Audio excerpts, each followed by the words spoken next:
आप सभी का लक्ष्य तक पर स्वागत है। यूपी ट्रिपल एससी पेट एग्जाम 2023 के लिए GK GS plus UP GK के टॉप 30 एमसीक्यू जो कि आपके लिए महत्वपूर्ण और उपयोगी साबित होंगे। ये सभी प्रश्न आपके लिए एक टेस्ट की भी तरह। आप इन प्रश्नों को लगाएं, कमेंट करके अपना स्कोर जरूर बताएं। वेरी वेरी इंपॉर्टेंट फॉर पेट। सभी साथी लक्ष्य तक चैनल को सब्सक्राइब, क्लास को लाइक करना ना भूलें। पहला प्रश्न है, निम्न में से किस भारतीय राज्य की सीमा नेपाल, भूटान और चीन के साथ लगती है? किस भारतीय राज्य की सीमा नेपाल, भूटान, चीन के साथ लगती है? इसका उत्तर ऑप्शन नंबर बी होगा सिक्किम। सिक्किम राज्य की सीमा 3 देशों के साथ लगती है, जिसमें नेपाल, भूटान और चीन है। दूसरा प्रश्न है, निम्नलिखित में से किस संगठन का मुख्यालय जेनेवा में नहीं है? किस संगठन का मुख्यालय जेनेवा में नहीं है? इसका उत्तर ऑप्शन नंबर ई होगा खाद्य और कृषि संगठन FAO। इसका मुख्यालय जेनेवा में नहीं है। और ये जो ऑप्शन दे रखे हैं WHO, WMO, WTO, ILO, इन सभी के मुख्यालय जेनेवा में। खाद्य और कृषि संगठन का मुख्यालय जेनेवा में नहीं है। इसका मुख्यालय इटली की राजधानी रोम में। इसे आप जरूर याद रखें। तीसरा प्रश्न है, भारत का तीसरा सबसे बड़ा नागरिक सम्मान कौन सा है? भारत का तीसरा सबसे बड़ा नागरिक सम्मान कौन सा है? अगर हम पहले की बात करें तो पहला नंबर भारत रत्न आता है, दूसरे पर पद्म विभूषण, और तीसरे पूछा गया है तो तीसरे पर आता है पद्म भूषण। चौथे की बात करें तो पद्म श्री आता है। दादा साहब फाल्के पुरस्कार है, ये सिनेमा जगत का, भारतीय सिनेमा जगत का सबसे बड़ा पुरस्कार है। पूछा गया तीसरा सबसे बड़ा पुरस्कार, इसका उत्तर ऑप्शन नंबर सी। चलिए आगे अगला प्रश्न हम देखेंगे। भारत में आर्थिक सुधार कब शुरू किए गए थे? भारत में आर्थिक सुधार कब शुरू किए गए? इसका उत्तर ऑप्शन नंबर बी होगा 1991 में शुरू किए गए थे। उस समय के जो प्राइम मिनिस्टर थे PV नरसिम्हा राव, और फाइनेंस मिनिस्टर ये भी पूछा जाता है। वित्त मंत्री कौन थे?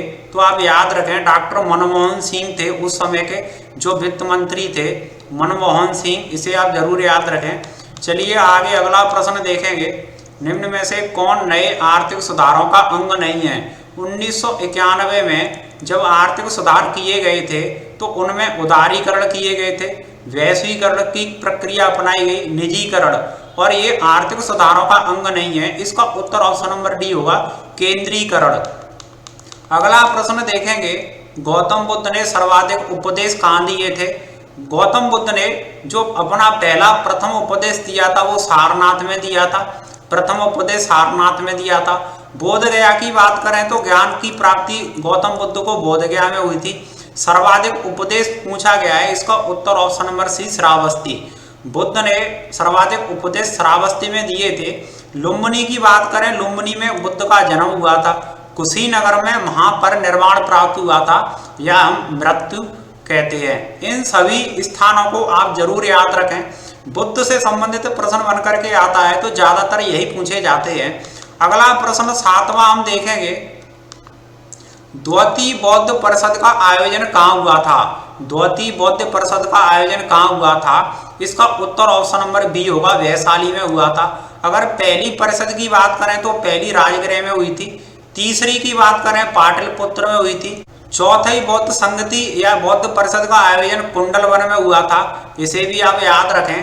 पहला राजगृह, पहली बौद्ध संगति राजगृह, दूसरी वैशाली में हुई थी, तीसरी पाटलिपुत्र और चौथी कुंडलवन में। चलिए आगे अगला प्रश्न हम देखेंगे 8वां। भारत के संविधान का कौन सा भाग नागरिकों के कर्तव्यों से संबंधित है? नागरिकों के कर्तव्यों से संबंधित है भारत के संविधान का कौन सा भाग? इसका उत्तर ऑप्शन नंबर सी होगा भाग नंबर 4 का क, क्योंकि भाग नंबर जो 4 दे रखा है उसमें नीति निर्देशक सिद्धांत या नीति निर्देशक तत्व दे रखे हैं। भाग नंबर 3 किससे संबंधित है? अधिकार से संबंधित है। भाग नंबर 2 किससे संबंधित है? नागरिकता से संबंधित है। इसे भी आप याद रखें। 4 में नीति निर्देशक सिद्धांत या तत्व, 4 के क में नागरिकों के कर्तव्य दे रखे हैं। अगर आपसे अनुच्छेद की बात करें तो अनुच्छेद 51 का क, कर्तव्यों को किस देश से लिया गया था? रूस के संविधान से लिया गया था। ये भी आप याद रखें। संविधान में 42वें संविधान संशोधन के द्वारा 1976 में जोड़ा गया था। चलिए आगे अगला प्रश्न हम देखेंगे 9वां। गांधी जी का नमक सत्याग्रह किसका हिस्सा था? गांधी जी का नमक सत्याग्रह, इसका उत्तर ऑप्शन नंबर ए सविनय अवज्ञा आंदोलन का हिस्सा था।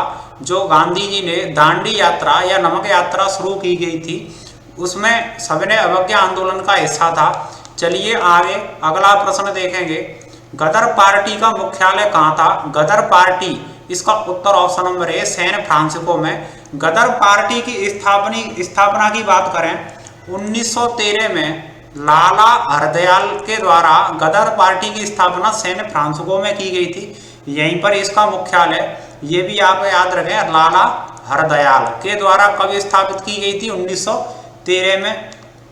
अगर इसके अध्यक्ष की बात करें, गदर पार्टी के अध्यक्ष कौन थे? पहले मोहन सिंह, इनको भी आप जरूर याद रखें। चलिए आगे 11वां प्रश्न, निम्न में से कौन सा शहर कुंभ मेले से संबंधित नहीं है?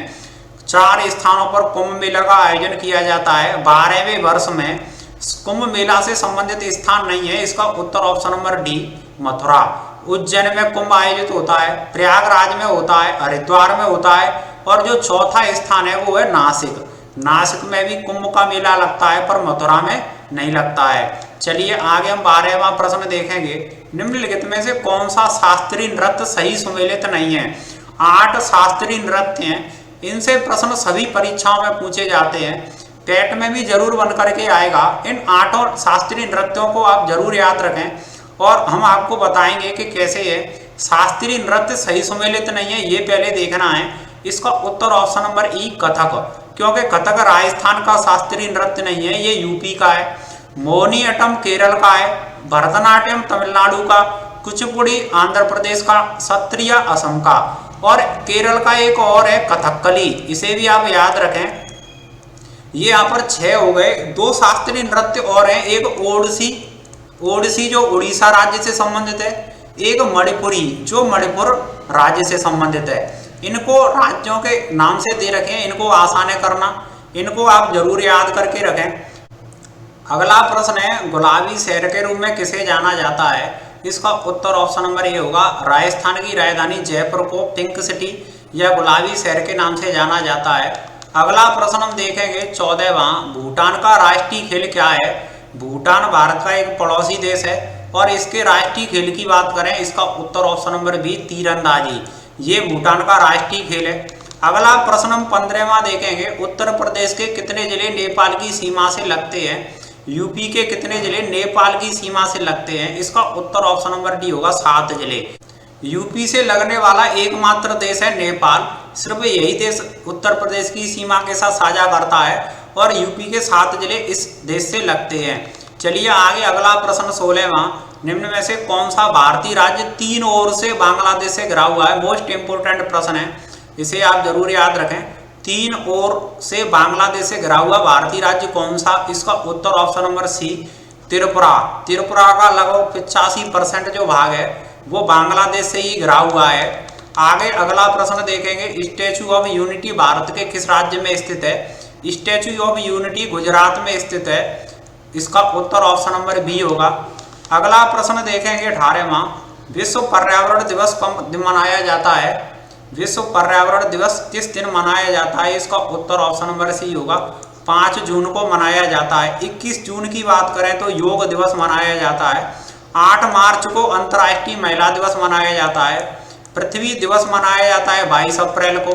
अगला प्रश्न देखेंगे, इनमें से कौन हड़प नीति का कट्टर समर्थक था? इनमें से कौन हड़प नीति का कट्टर समर्थक? इसका उत्तर option number C Lord Dalhousie, ये हड़प नीति का कट्टर समर्थक था। अगला प्रश्न है 20वां, आयुर्वेद के प्रसिद्ध चिकित्सक धन्वंतरि किस राजा के नवरत्नों में से एक थे? आयुर्वेद के प्रसिद्ध चिकित्सक धन्वंतरि किस राजा के नवरत्नों में से एक थे? इसका उत्तर ऑप्शन नंबर डी विक्रमादित्य। ये प्रश्न पूछा गया था पिछली वर्ष की परीक्षा में, विक्रमादित्य के नवरत्नों में शामिल थे। चलिए आगे अगला प्रश्न देखेंगे, निम्न में से किसके द्वारा इंडिका लिखी गई? प्रसिद्ध रचना इंडिका, इसका उत्तर ऑप्शन नंबर ए मेगास्थनीज के द्वारा लिखी गई थी। चलिए आगे 22वां प्रश्न देखेंगे, साइमन कमीशन किस वर्ष भारत में प्रथम बार आया था? साइमन कमीशन, इसका उत्तर ऑप्शन नंबर सी 1928 में भारत आया था। साइमन कमीशन के नारे लगाए थे, एक जुलूस निकाला गया था जिसमें लाला लाजपत राय के सिर में लाठी लगने के कारण उनकी मृत्यु हो गई थी। चलिए आगे अगला प्रश्न देखेंगे। भारतीय राष्ट्रीय कांग्रेस के किस अधिवेशन में ऐतिहासिक पूर्ण स्वराज का प्रस्तावित पारित किया गया था? भारतीय राष्ट्रीय कांग्रेस के किस अधिवेशन में? लाहौर का ये अधिवेशन था। लाहौर के इस अधिवेशन में एक ऐतिहासिक प्रस्तावित पारित हुआ, पूर्ण स्वराज की मांग करना, पूर्ण स्वराज हासिल करना। चलिए आगे अगला प्रश्न देखेंगे। नागार्जुन सागर बांध किस नदी पर स्थित है? इसका उत्तर ऑप्शन नंबर बी होगा, कृष्णा नदी पर स्थित है। आगे अगला प्रश्न 25वां, निम्न में से किस राज्य में केवलादेव राष्ट्रीय उद्यान है? केवलादेव राष्ट्रीय उद्यान राजस्थान के भरतपुर में, राजस्थान का भरतपुर, इसका उत्तर ऑप्शन नंबर ए होगा। अगला प्रश्न देखेंगे। भारत की राष्ट्रीय आय का आकलन किसके द्वारा किया जाता है? इसका उत्तर ऑप्शन नंबर डी होगा, केंद्रीय सांख्यिकी संगठन के द्वारा भारत की राष्ट्रीय आय का आकलन किया जाता है। आगे 27वां प्रश्न, सेवा क्षेत्र का दूसरा नाम क्या है? सर्विस सेक्टर को इसका दूसरा नाम क्या है? इसका उत्तर ऑप्शन नंबर सी, तृतीयक क्षेत्र। बैंकिंग हो गया, शिक्षा हो गई और सेवा क्षेत्र, परिवहन भी आता है सेवा में, ये सभी के सभी तृतीय क्षेत्र में। जो कृषि और पशुपालन है वो प्राथमिक क्षेत्र में आते हैं। द्वितीय में जो जितने भी उद्योग धंधे जो पहले पर डिपेंड होते हैं, कृषि पर और पशुपालन पर, वो द्वितीय में आते हैं। चलिए आगे अगला प्रश्न देखेंगे। भारत में श्वेत क्रांति के जनक के रूप में किसे जाना जाता है? श्वेत क्रांति के जनक, इसका उत्तर option number B, doctor Verghese Kurien को श्वेत क्रांति के जनक के रूप में जाना जाता है। श्वेत क्रांति किससे संबंधित है? इसका उत्तर होगा दुग्ध उत्पादन से संबंधित है, इसे भी आप याद रखें। चलिए आगे अगला प्रश्न, निम्न में से क्या भारतीय नागरिकों को आर्थिक न्याय प्रदान करता है? आर्थिक न्याय प्रदान करता है, इसका उत्तर ऑप्शन नंबर सी, राज्य के नीति निर्देशक सिद्धांत, इसमें इनका वर्णन दे रखा है। अधिकारों से संबंधित ये वाक्य नहीं है। चलिए अगला प्रश्न देखेंगे। निम्न में से किसे भारत के grand old man of India के नाम से जाना जाता है? इसका उत्तर ऑप्शन नंबर ए होगा, दादा भाई नौरोजी को। दादा भाई नौरोजी को भारत का ग्रैंड ओल्ड मैन कहा जाता है। इसी तरह के टॉप कंटेंट के साथ उपयोगी साबित होने वाली क्लास इसी तरह से लेकर के आते रहेंगे। सभी साथी लक्ष्य तक चैनल को सब्सक्राइब जरूर करें, क्लास को लाइक करना ना भूलें, सभी फ्रेंड्स को शेयर करके चैनल से जरूर जोड़ें। वीडियो को एंड तक देखने के लिए बहुत बहुत धन्यवाद।